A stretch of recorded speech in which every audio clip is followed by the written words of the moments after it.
قوم بنی اسرائیل تاریخ کی ایک ایسی قوم ہے جن کی طرف اللہ نے سب سے زیادہ پیغمبروں کو مبعوث کیا، جو ہر دور میں اس امت کی رہنمائی کرتے رہے۔ اللہ نے بنی اسرائیل کو ایک لمبے عرصے تک دنیا کی دوسری اقوام پر سبقت دی اور دنیاوی عروج عطا فرمایا۔ بنی اسرائیل کو بے شمار نعمتوں سے بھی نوازا گیا تھا اور مقدس سرزمین بھی عطا کی گئی تھی۔ اس کے باوجود یہ قوم اللہ کی نافرمان ثابت ہوئی۔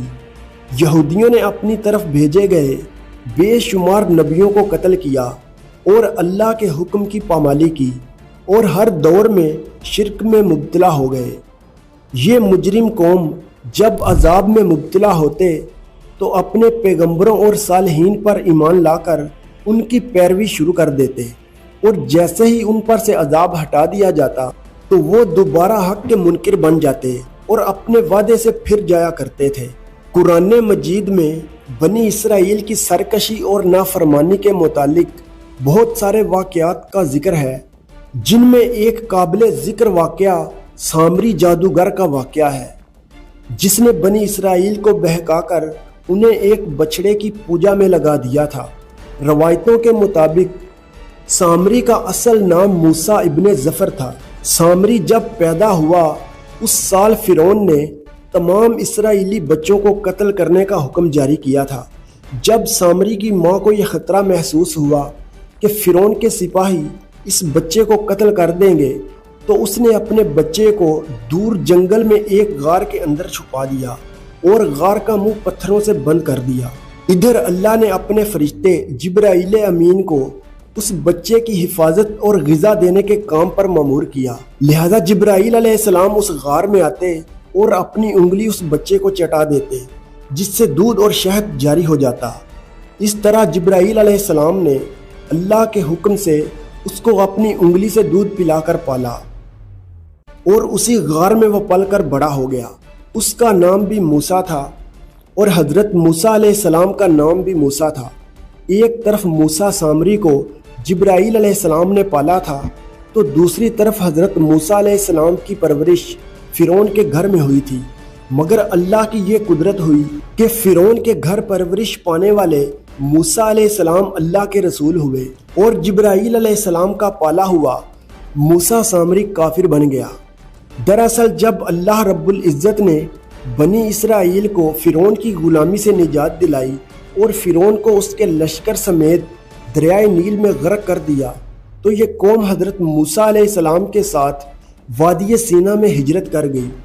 وہاں اللہ نے موسیٰ علیہ السلام سے وعدہ کیا کہ انہیں مقدس کتاب توریت عطا کی جائے گی، جو بنی اسرائیل اور بعد میں آنے والے لوگوں کے لیے ہدایت ہوگی۔ حضرت موسیٰ علیہ السلام کو یہ حکم ملا کہ وہ 30 راتوں کے لیے کوہ طور پر قیام کریں، اس کے بعد انہیں توریت دی جائے گی۔ لہذا حضرت موسیٰ علیہ السلام نے اپنے بھائی ہارون علیہ السلام کو اپنا خلیفہ مقرر کیا، اور بنی اسرائیل کو اپنے بھائی کے سپرد کر کے انہیں یہ کام سونپا کہ جب تک آپ کوہ طور سے واپس نہیں لوٹیں گے، وہ اس قوم کے مسائل کو دیکھیں گے اور ان کا انتظام سنبھالیں گے۔ موسیٰ علیہ السلام کوہ طور پر چلے گئے، جہاں آپ پورے 1 ماہ روزے اور عبادت میں مشغول ہو گئے۔ ادھر شیطان مردود کو بنی اسرائیل کو بہکانے کا سنہری موقع مل گیا، لہذا سامری نے بنی اسرائیل کو بھٹکانے کا ارادہ کیا۔ موسیٰ سامری بنی اسرائیل کے ساتھ مصر سے ہجرت کر کے ساتھ آیا تھا۔ جب موسیٰ علیہ السلام کو کوہ طور سے واپس آنے میں تاخیر ہوئی اور 30 دن سے بھی زیادہ ہو گئے، تو سامری نے بنی اسرائیل میں یہ افواہ پھیلا دی کہ موسیٰ علیہ السلام کی موت ہو گئی ہے۔ اس نے بنی اسرائیل سے کہا کہ تم لوگ اپنے سونے چاندی کے زیورات میرے پاس رکھ دو، تاکہ آگے سفر میں یہ قیمتی سامان کہیں کھو نہ جائے، کیونکہ وہ ایک معزز شخص مانا جاتا تھا۔ لہذا بنی اسرائیل نے تمام سونا چاندی اسے دے دیا۔ اس نے آگ کی ایک بھٹی جلائی اور ان تمام زیورات کو اس بھٹی میں ڈال دیا۔ دیکھتے ہی دیکھتے سونا اور چاندی پگھلنے لگے، اور اس بھٹی سے ایک گائے کے بچڑے کی شکل کی مورتی نکلی۔ سامری کے پاس اس جگہ کی مٹی تھی جہاں جبرائیل علیہ السلام کے گھوڑے نے قدم رکھا تھا۔ اس نے جیسے ہی وہ مٹی اس بے جان بچھڑے پر ڈالی تو وہ گائے کی طرح آوازیں نکالنے لگا۔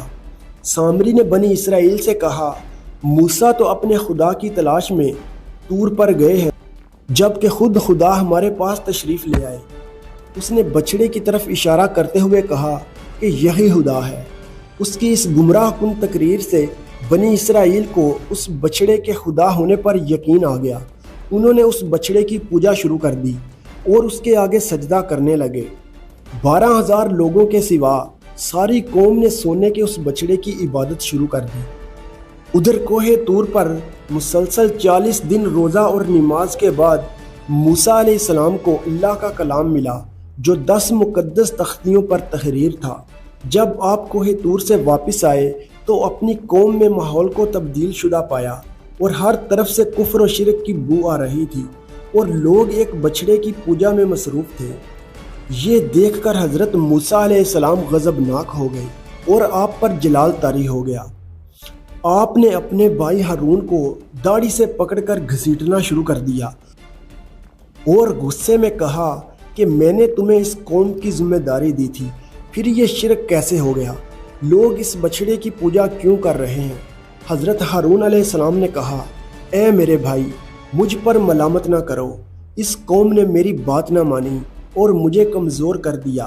میرے لاکھ سمجھانے کے باوجود یہ اس عمل میں پڑ گئے اور مجھے جان سے مارنے کی دھمکی بھی دی، لیکن میں ان ظالم لوگوں میں شامل نہیں ہوں۔